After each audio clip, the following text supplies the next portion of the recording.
visionary. Damn, savvy. Working hard so they can't forget the name. Shout out Chop, we locked in, it's the chain gang. Yeah, can't stand around the kid if you gon' keep complaining. I could drop some names, but nah, I'ma keep it players. We flashing bitches every time we see a hater. Keep my name out your mouth, bitch, unless we talking paper. Come on, motivate, yeah, elevate. Take that chain around you and get real estate. Know some niggas moving at the same pace, but it's crazy how them niggas think we in the same race.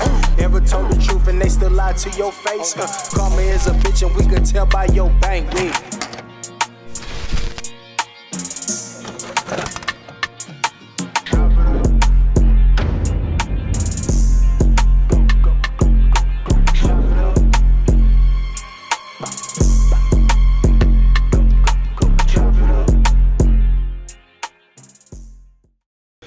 Yo, YouTube, what's up? We are back with another episode. Chop, what it do, man? What it do, Sad? We Hey, back in the good? building, man. What's up with it? Man, nothing, man. I can't complain. You know, had to put that shit on today. I'm just playing. You feeling good? Nah, with it? yeah. Hey, I like them shoes though, bro. Man, you know, do a Got little the something. little cat that jack. I do what I can when I can. I see. Nah, that's hard. Hey, we got I ain't gonna lie, bro. We got a special guest. Definitely. Something we both got in common. You know what I'm saying? This young lady here, I've had the pleasure of running into on behalf of Chop. As y'all can see, we got dreads. You know, shout out to all the dread heads in the building. But this one right here is gonna be special. First, I want to give it up for LisaLove. LisaLove. What it do, baby? Hello, how are you? I'm good. And for those who don't know who LisaLove is, she is a head wrap and lock artist. Did I say that right? Yes, I got that right. Thank Okay. you. She told me she's gonna beat my ass when I say that shit right. So I had to make sure we did it right. But nah, though, Lisa is a privilege to have you in the building. How you feeling? Definitely. Thank you guys. I am grateful to be here with you guys. Now, you know, I'm an introvert, so we're going to make the best of this. Oh. But first thing I do want to do is just correct you just a little bit. Okay. It's locks, not dreads. We Oh, want to say locks. Ooh, Respect okay. the culture. Absolutely, Hey, absolutely. Locks. I already right? got a damn demerit on your report Man, card. what? Shit ain't even been rolling 2 minutes. My fault, y'all. My fault. Don't put no bad comment in the comment section though. Like, comment, and subscribe. But nah, though, how you feeling though? I feel good. I'm blessed. Thank you. That's good. We're glad to have you here. But we gonna jump right into it because I know Chop got a lot he got to ask, and I got a lot to got an ask. iPad full of shit. Man, Miss LisaLove, it's a pleasure to have you in the building. So, for those who don't know who you are, just tell us a little bit about yourself and, who is LisaLove? You got a cool ass name. Like, Thank you. I ain't never really met too many people with the last name Love. Who is LisaLove? So I am LisaLove. I am originally from New Orleans. I do reside in Dallas. I am the owner of LoveWrapz. LoveWrapz is a business boutique where we specialize in lock service, hair wrap fashion, and creative design. Okay. Y'all got a lot going on over there. Yes, indeed. So, talk to us about your transition from the Noya to the D. Wow. Okay. How did you get to Dallas? What did it look like? So how I got to Dallas was basically being in New Orleans. I think at a certain point I kind of reached my plateau. Like there was so much that I wanted to do and experience, and I just felt like at the time I couldn't do that in New Orleans. So at that point I wanted to just kind of see something different. So I did kind of just come to to Dallas, just out the blue. Literally, I was working, and I'll tell you a little bit about my background, but I was working as a store manager at a small box retail, and I literally one day thought it, and the next week did it. You know, I got a transfer, started to work in the same type of industry to get out here to make the transition, but then once I got out here, I already knew that the next steps were for me to go ahead and try to make the transition to become an entrepreneur. So that's how I got out here. Dang. So you done moved out here from the Noya to Dallas. You quit your day job and you started your dream. Well, let's just say my day job quit me. Be like that sometimes. So actually my background is retail management. I was in retail management for about 15 years. And so once I got out here, like I said, I was at a small box retail store, but I did make the transition to move into corporate America. And what I discovered when working in corporate America, so I was in a position, I was a case manager. And so I was in a position where it was all about metrics and performances and stuff like that, sales and stuff. And so even though I'm personally a hard worker, go over and beyond type person, I just felt like my value wasn't appreciated. And so at that point, I just knew that I wanted to make the transition for working for someone in general, right? But unfortunately, well, I should say fortunately, that transition happened before I was ready. So if you ask me, well, how did I start my business? I kind of started it through pressure, right? So of course I'm fired. I don't have any income. So at that point, when your back is against the wall, you have no choice but to bet on yourself, right? So that put me in a situation where I had to figure it out. So at that point, that's just when the discovery came, and I decided that I wanted to do something on the more retail aspect, but something that I can resonate with. And as it relates to the head wraps, because that's the primary business that I'm in, it was kind of something that resonated with me.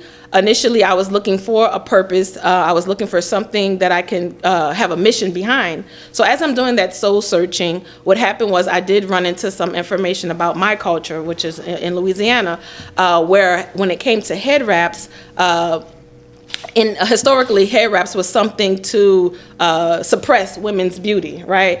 Throughout the slave time. Right. And so at that point, I thought that I wanted to kind of repurpose that concept and basically show that you can wear hair wraps, you can be bold, you can be beautiful.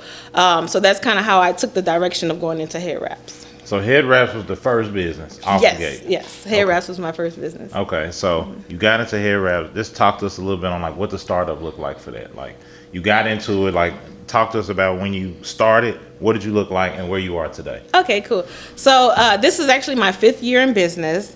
Shout out to that. Hold on. Shout out to that. Yeah, you got a whole glove. You got a whole glove behind your hand now. Shout out to that 5th year. So what that looked like, okay. Initially, when I started my business, I started it off making customized hair wraps. I started wearing them myself. I did start on Instagram. I didn't have a website at the time, but I think initially I wanted to find vendors and stuff like that. There we are. So I'm thinking, just like anyone, okay, you got a product, you want to go to Alibaba, you want to go somewhere to get a wholesaler or something like that. Well, this market in itself, hair wraps, is not a common market, right? So it's something that I actually had to create. So I was able to figure out a way how I can, I had to figure out what type of hair wraps I wanted to sell, what type of clients I wanted to have. And for me at the time, I had natural hair. Most of my clients or people of interest had locks, right? So then it made sense that way. So I'm like, okay, well, what type of hair wraps should I provide for people with locks and thick hair? And so then I started doing the dimensions and seeing what sizes and stuff like that was conducive to that. So after that, like I said, there wasn't a wholesaler or anything that provided that, so I had to create that. And so after I created that, I just basically was able to find someone to customize and make certain sizes for me, right? So then I was able to go to India, not physically go to India, but find someone. I was going to say, you went on that Frank Lucas journey, I was going to say, too. You went in there one.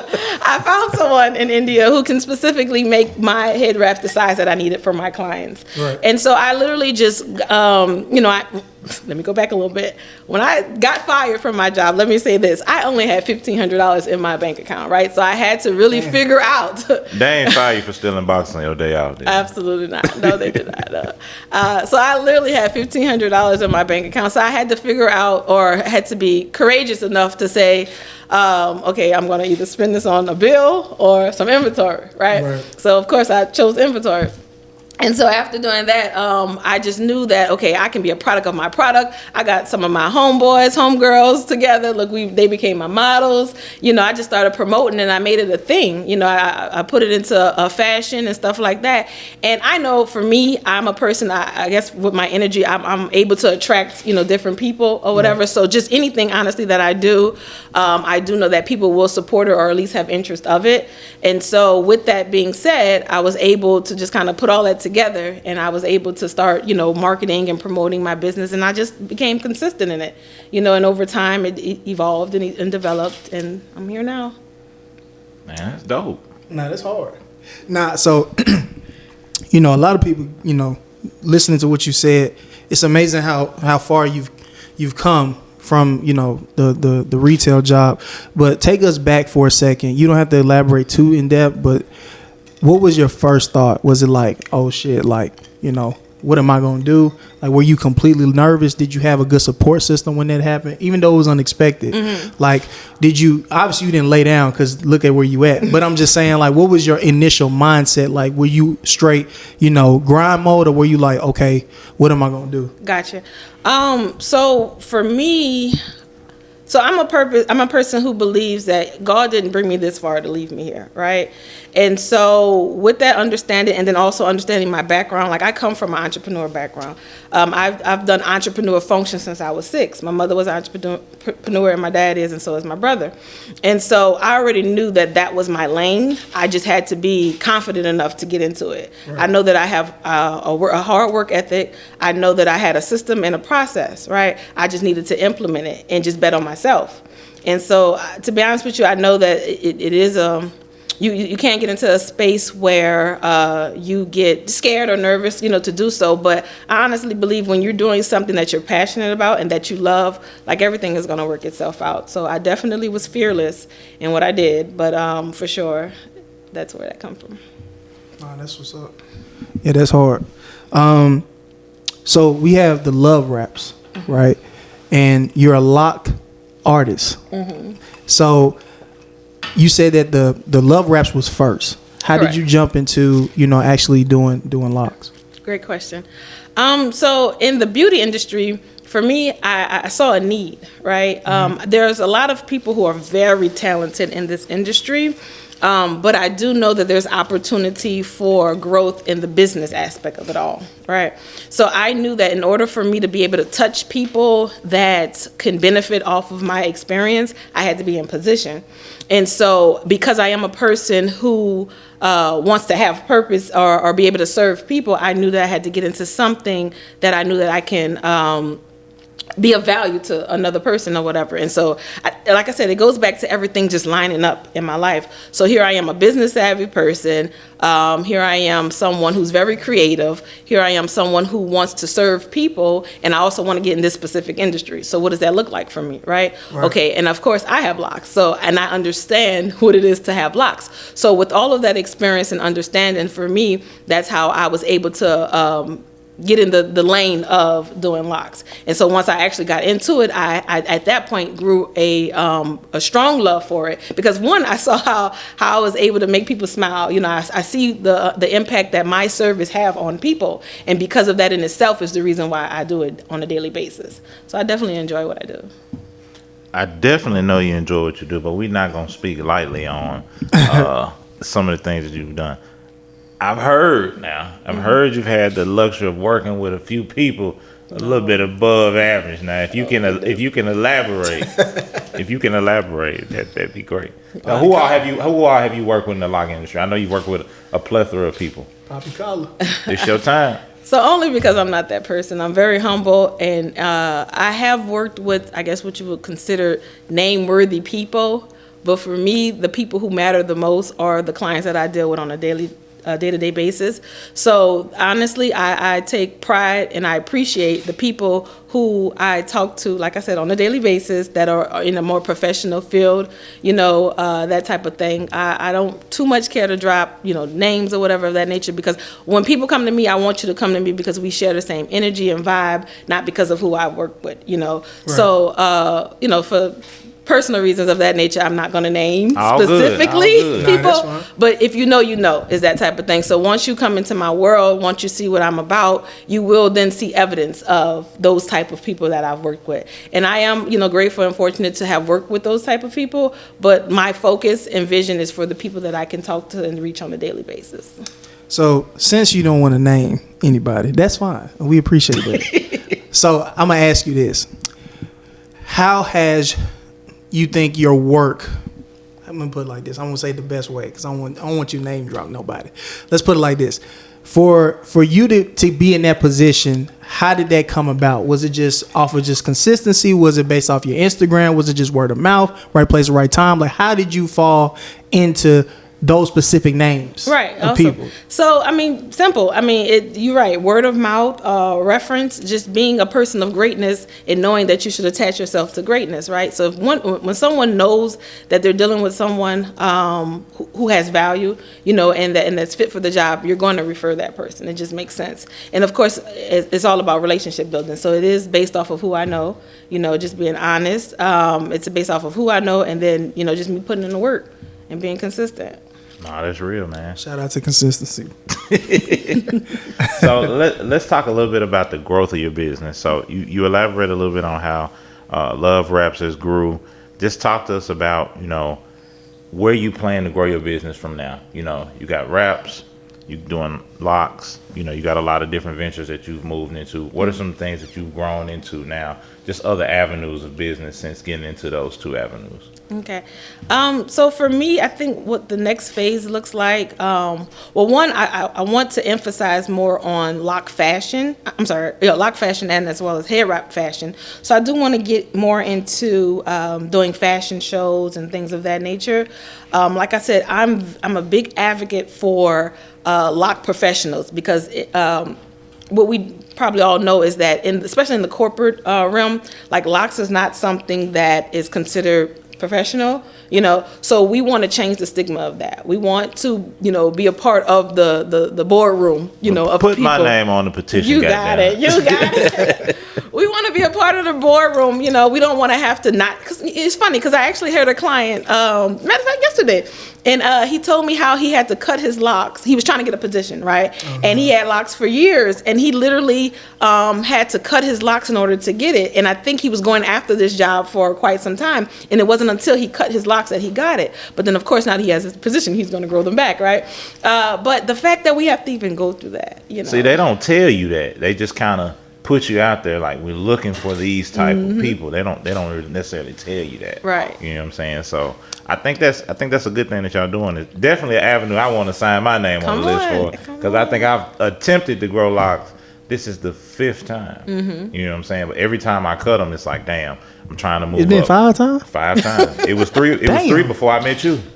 5? 5. Wow. Sheesh. You know what I'm saying? But You'd have like, been tired of him. hey, but you know, shout out to everybody who was patient with me. You know what I'm saying?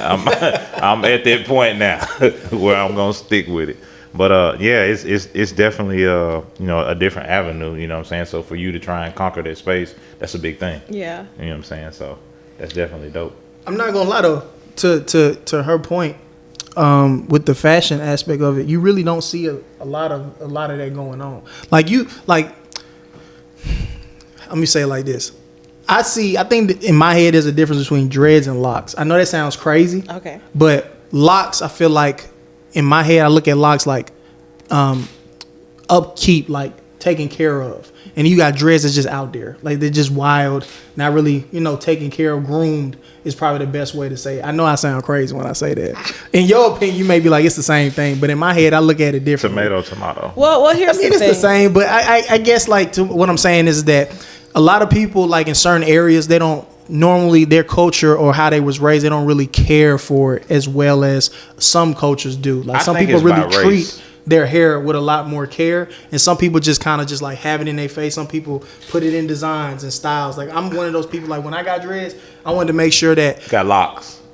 There you go. When I got locks, I wanted to make sure I was able to express myself in corporate America if I was in that lane, or when I was at home chilling, or when I was out and about. Like I wanted it to have some representation. I feel like some people, when they just get locks or dreads, depending on how you look at it, so they just have it some type of way. So is it a lack of care? Because one, understanding the history behind the actual hair and lock, it was not designed to be a neat or maintained, if you will, appearance, well-groomed appearance. Okay, see, I didn't know that. It wasn't designed that way. Yeah, please educate us, coach. Maybe I spoke out of turn. Yeah, so let me know. So it's almost as if you're stepping into someone else's culture and territory and saying, "I like what you're doing, but let me do it better," like type thing. Like, So initially, it was supposed to be a free spirited, thing. First of all, all locks are is your natural hair matted up, right?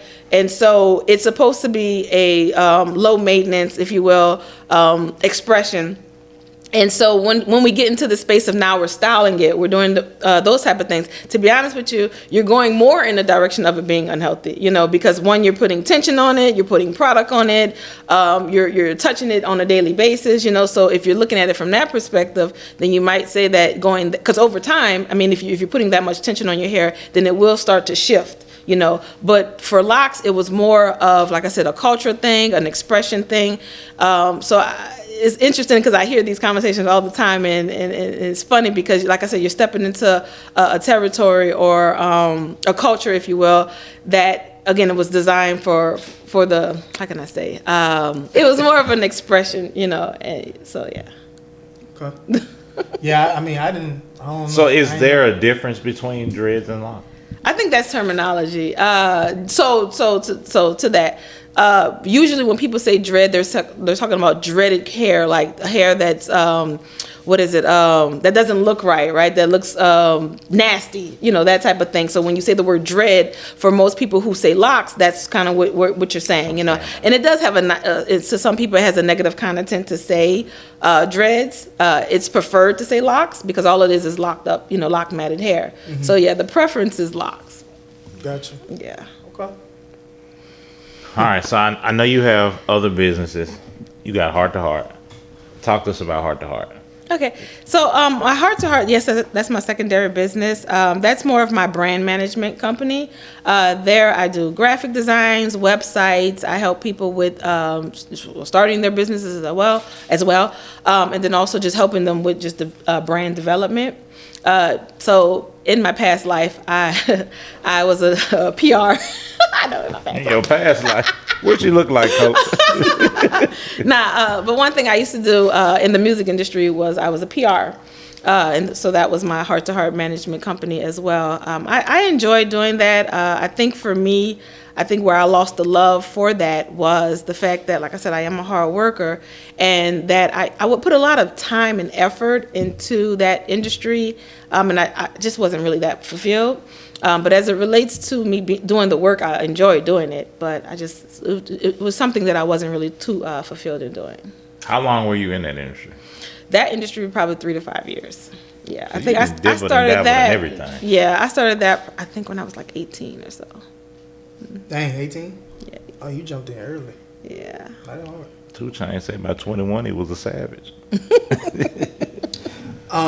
So with your business, and from your perspective, do you think social media is important for you? Or do you believe in like the word of mouth line? So both. So here's the thing for me. I feel like you shouldn't lose the things that used to work, right? I think that, yes, the focus currently is social media, especially to a certain generation.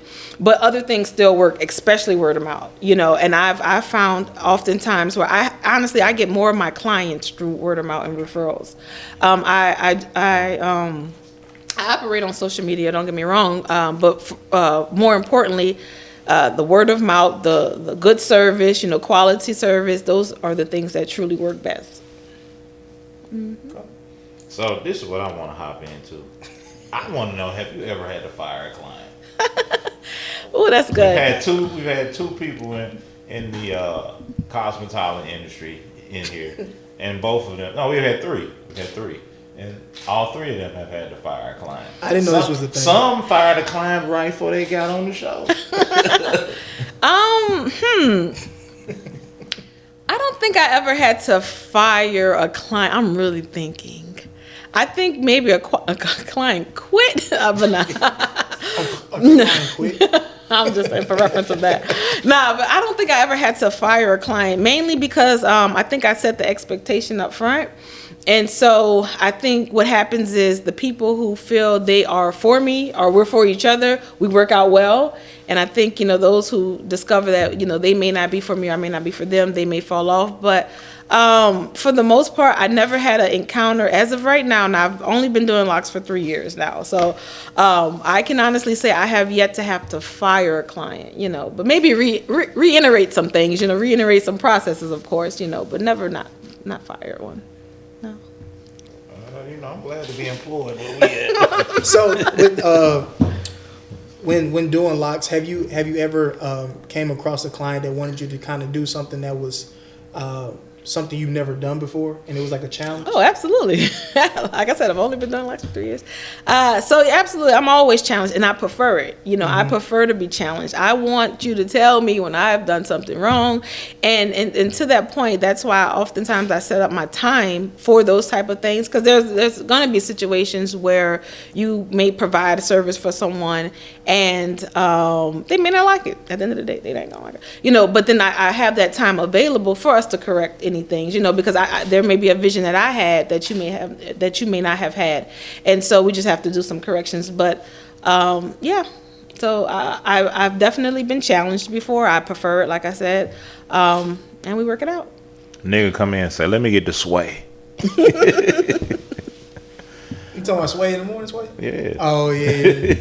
But he cut his locks. Nah, he cut them now. Oh, but, okay. you Hold know. on, he cut them. Yeah, they gone. I'm gonna tell you who had some cold locks. Y'all remember Jeff Johnson used to be on the BET? Oh, when yes. BET had the news, Yes. they used to come on and say that nigga Jeff- shit was cold. Yes. It's probably before your time though. Hold on, I remember like 106 in Park, dude. Ooh. Oh, AJ. he's talking about AJ. That Yeah, nigga AJ. had braids in the front though, didn't it? I don't know. And what then he it had. turned Then to he had dread. dreads? Damn, In the he had- back, yeah, I think you know what? Busta Now- Rhymes and all them boys, they had like braids I in the remember front, Busta then the had back dreads. was dreads. I remember that. I Yeah, remember that was Busta a had thing. dreads. That was a style.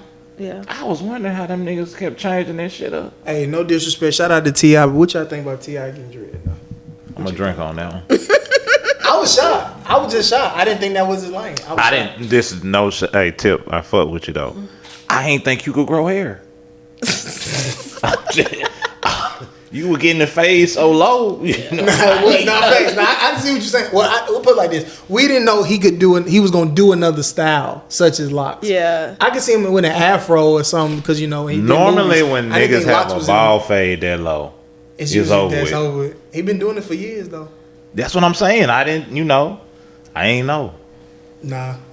Yeah, I just had to ask because I wanted to get y'all perspective. What y'all think of I that. think a better look for him would have been the fade, though. I just think that's just T.I. That's like his. Yeah, that's with what the we know. hat tilted. That's just T.I. forever. Yeah. Shout out to. Shout out to Rubber Band, man. The OG. So, question: what pushes you? You know what I'm saying? When you wake up, you get dressed, you say, "Okay, I'm finna head to the shop. I'm finna do the LoveWrapz." What motivates you to keep going? You know what I'm saying? What keeps you motivated? I'm from New Orleans. That's all that You needs see to be Wayne said. stay in the studio. That nigga ain't took a day off yet. I get it. That nigga in the studio right now. I get it. My whole thing is I just, shit. Yeah. It's a lot of people who, it's a lot of people that start something. Mm-hmm. They do everything right. They got a game plan, and then as soon as adversity hit, they gone. You know what I'm Yeah. saying? So how have you been able to overcome adversity, and how have you been able to use that adversity to keep you pushing? Man, honestly, yes, because I don't want to go back to where I've come from, right? But once you've created a process and a system, you just follow that. And no, there's not, especially in this industry as an entrepreneur, the goal is to be able to make money every day, and you have to, because you are your source of income. And it's a difference in mindset when, and I want to say this because I know oftentimes entrepreneurs, they make it seem like having a 9-to-5 is the worst thing you can have or whatever, or you're above them because you do. Well, one, with a 9-to-5, you have structure. So at the end of the day, regardless if you feel like doing it or not, at least come Friday or whenever you get paid, I have a check, right? But a person who's an entrepreneur, every day you have to make your income. You have to create your income. And a lot of people don't get that. Like, you're literally creating. And so even though you're performing this week, you have to figure out a way to create it for next week. And that is a big task. And a lot of people cannot do that because you are living you are in a space where you don't know what's to come, for tomorrow, honestly. But you really just have to honestly have faith, whoever your higher power is, and just really believe that, like I said, one, I didn't come this far to just stay here, right? And as long as you continue to do good work, your work is going to speak for itself, and people are going to talk about good work, For example, I did Chapo's hair, and here you are, So let's just be honest, just knowing that as long as you, give your all.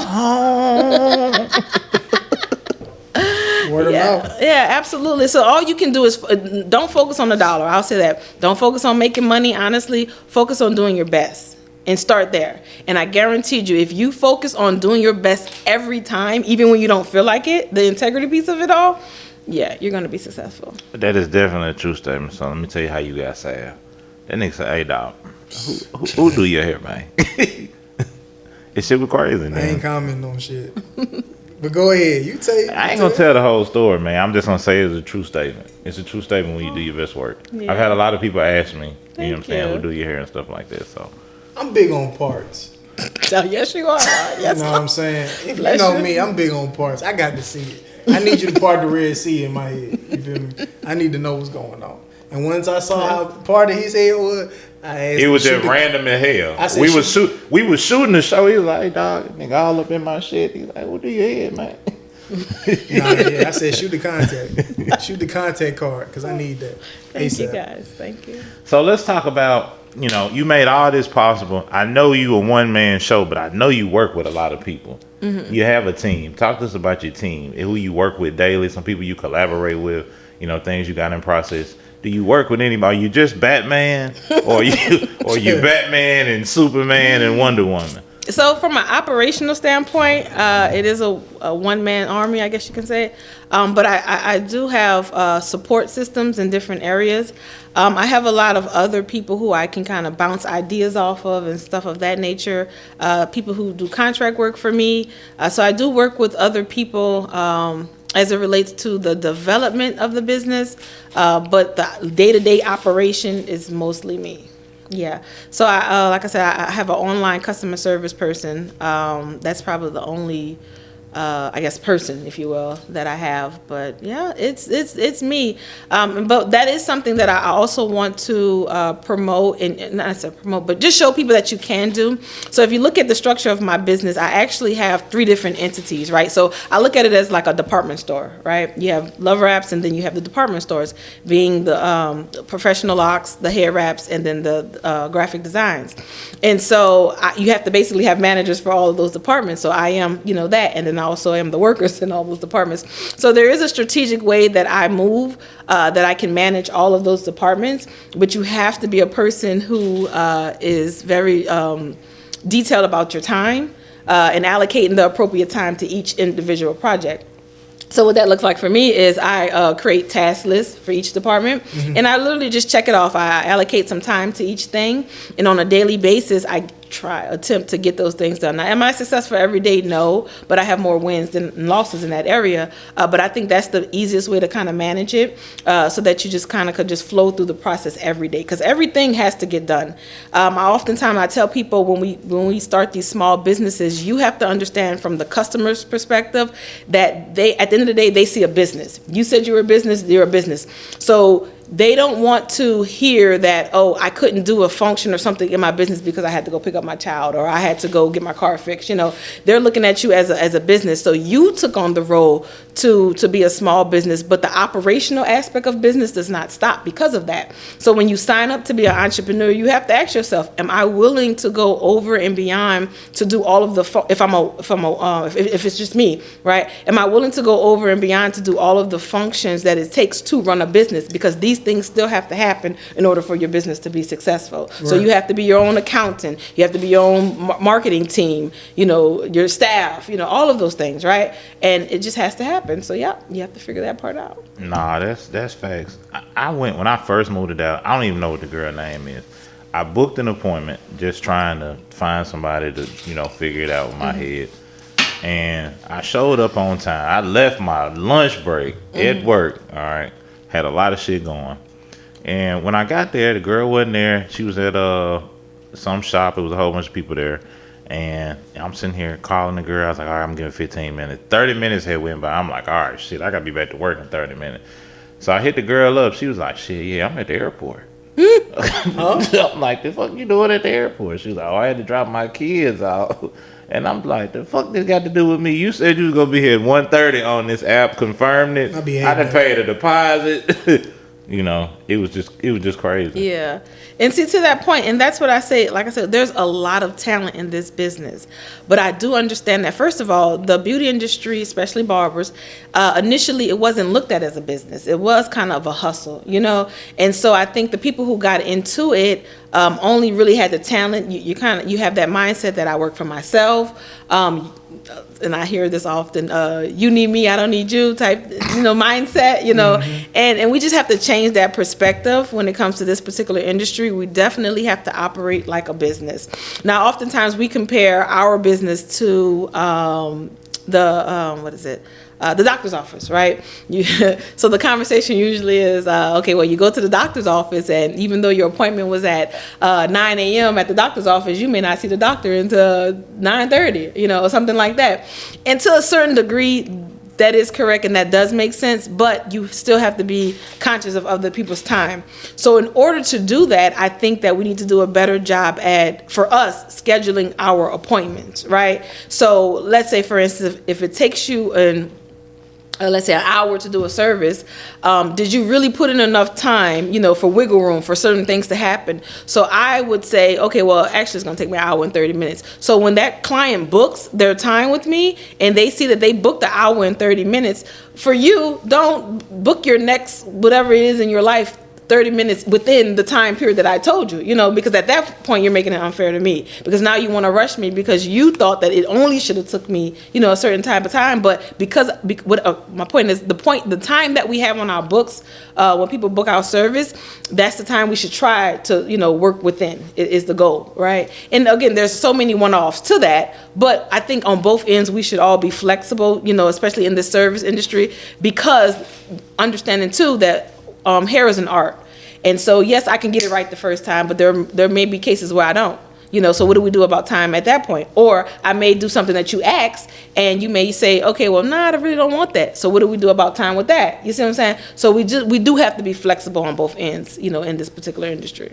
No, I agree, man. I think when you got a good relationship with whoever you're working with, I think working it out with that person makes it easier. Right. It be when you go to somebody where you strictly there for the service and y'all have no relationship. I'd have been to barbers before where I don't know you, buddy, you don't know me, but I'm gonna be in your chair for 45 minutes, and it's, and then I've been to barbers that I'm cool with, shit, where I sit in the barbershop all day and don't even get a haircut. Right. You know what I'm saying? Yeah. But it's cool. Mm-hmm. You know what I'm saying? So definitely feel that.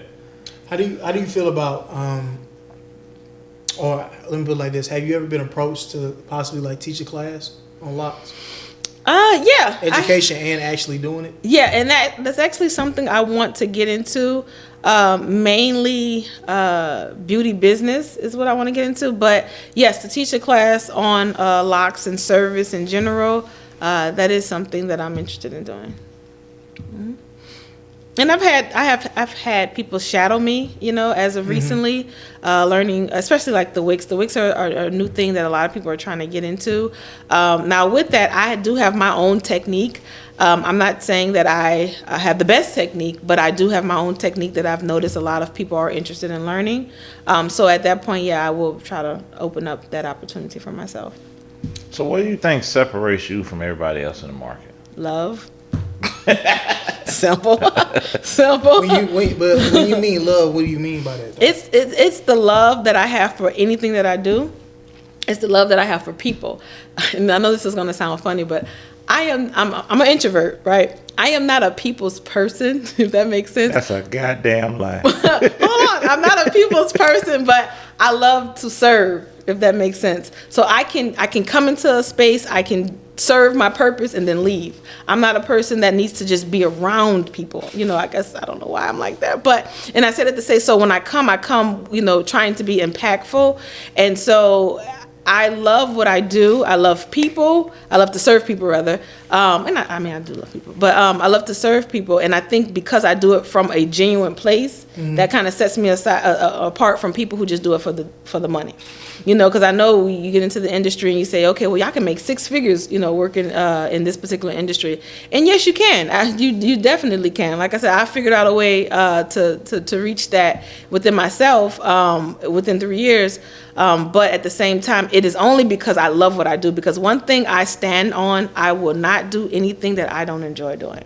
You can't pay me enough to do something. You can't say, hey, Lisa, this is going to pay X amount of dollars. So here, do you want to do it? No, it has to genuinely be something that I desire to do and love to do. Right. So I'm going to add on the extra skill that you may or may not agree with it. I feel like you're a Locs therapist, and I'm going to say why. Because when I sit in Lisa's chair, just the conversation that you get sitting in the chair, whether it's relationship advice. Nah, she definitely going to pick your brain. Yeah, she going to pick your brain. You know what I'm saying? So I think the relationship that you have with a lot of your clients, and I think it's different and it's special with every individual that you have. But I think that's the term for you as a Locs therapist. That's good. Because sitting in your chair, like the ambience, the music playing, the ambience of the lighting, you sitting in the chair, it's a different experience. It's a different experience. So I'll give you something with that when it comes to like the music and stuff. So just to tell, you can always tell when I'm in my zone based off of my music. So if I'm playing like my neo soul, that type of thing, I'm on time, right? I'm on time and I'm in my element, I'm in my zone. But 9 times out of 10, if I'm late or if I'm trying to, not necessarily rush the process, but I know that I need to speed up a little bit, then you're going to hear my trap music. You're going to hear You got on Pooh Shiesty. And then she falling behind a little bit. Yeah. Pooh Shiesty when you falling behind. I'm falling behind. I got to hurry. That's funny. Yeah. Now that I realize it, because that kind of makes sense. I'm gonna say, Lisa, you got money bag your plan. Do I need to come back next week? It's one of them days. It's one of them days, huh? Okay. Yeah. Nah, that's dope though, man. I know we got about another 10-15 minutes with you. I know you have a very valuable piece on just how you feel about everything going on and like what you like to do, but I really like to pick your mind on how you be picking our mind in these chairs. That's your avenue on why I feel like it's just good to talk to you sitting in the chair. Like, I think you give a lot of good advice, and I also think that your mind on just how freely you think on a lot of things is a real big thing that makes you as a person. So I want to hop in a different category if that's cool with you. Hey, look, I'm with whatever. What you got? LisaLove hopping to these relationship topics, man. I just want to give America a snippet of a piece of it.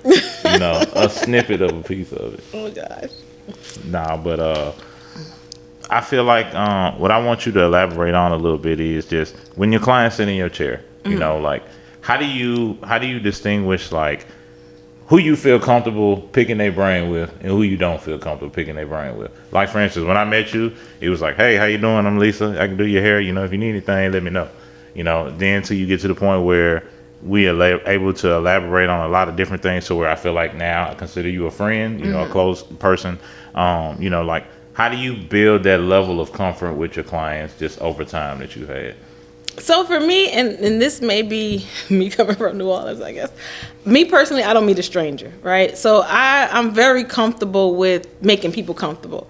So I think, one, to answer your question, I'm going to pick anybody's brain. We're going to have that conversation because I don't want you in my space if you're not comfortable with me and I'm not comfortable with you.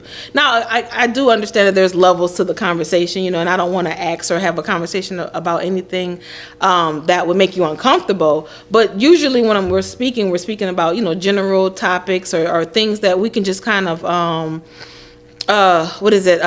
just topics that, everyday topics or whatever, for the most part, until I see how comfortable you are.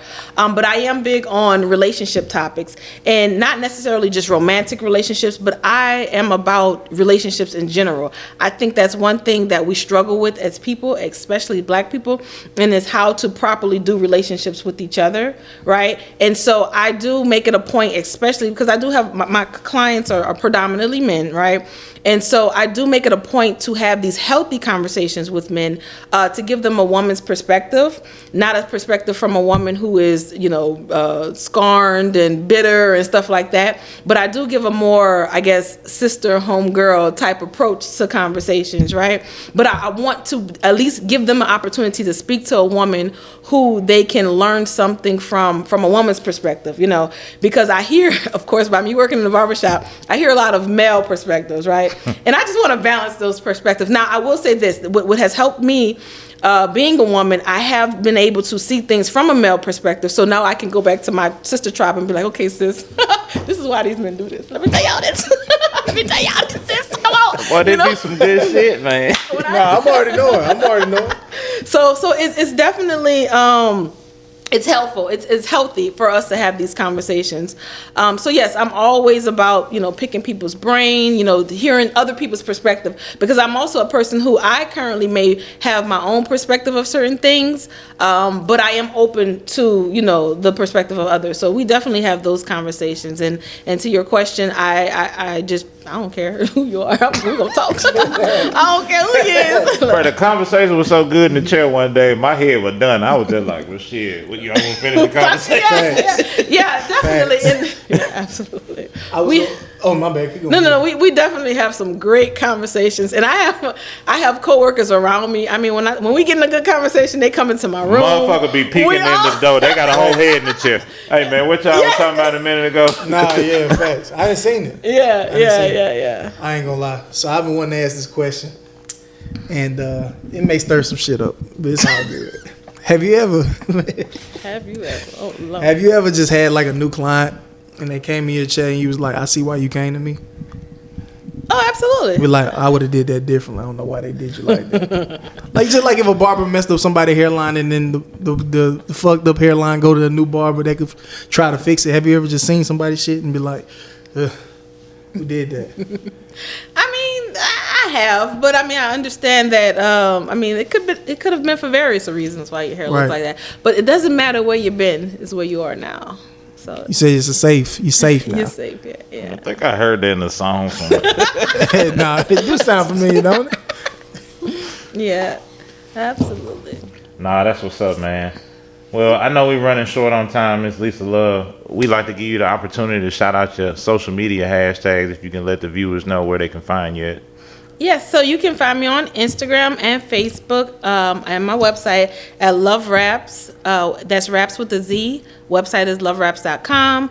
If you want to learn how to tie head wraps, you can go on my YouTube channel, where the video does feature one of my brothers, Locs_loaded, right? That's the guy with the long locks, and it does show, for men, it does show you demonstrations on how to tie hair wraps, both of my styles of hair wraps.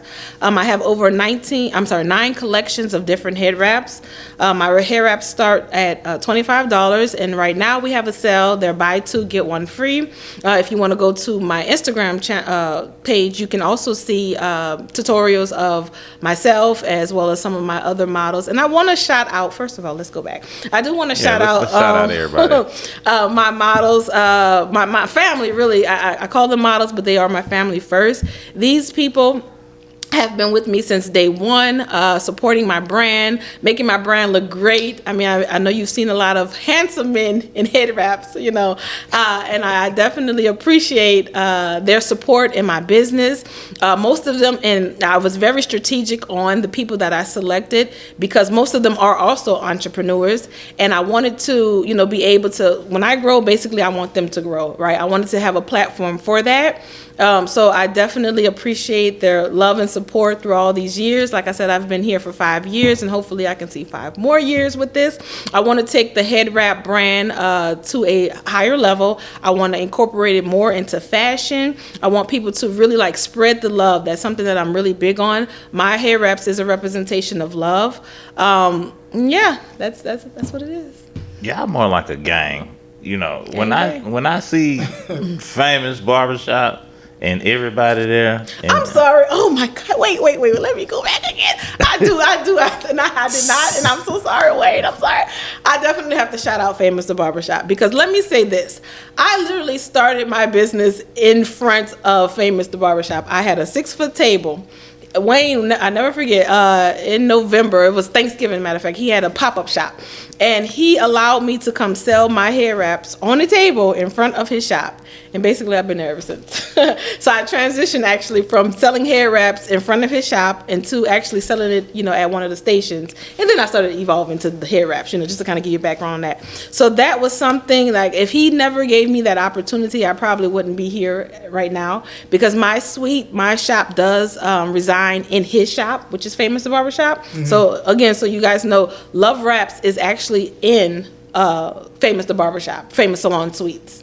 Just so everyone knows. So yeah, that's dope, man. Shout out to Famous Wayne, man. Famous Wayne. Well, before we let you ride out, for those watching, if you could give some type of words of encouragement or just something to leave off on a good note for those that are looking at you and are kind of inspired to say, hey, this is exactly what I want to do, but I'm kind of nervous on taking that step, on leaving that 9 to 5 and go fulfilling my true passion. What would you say to those people?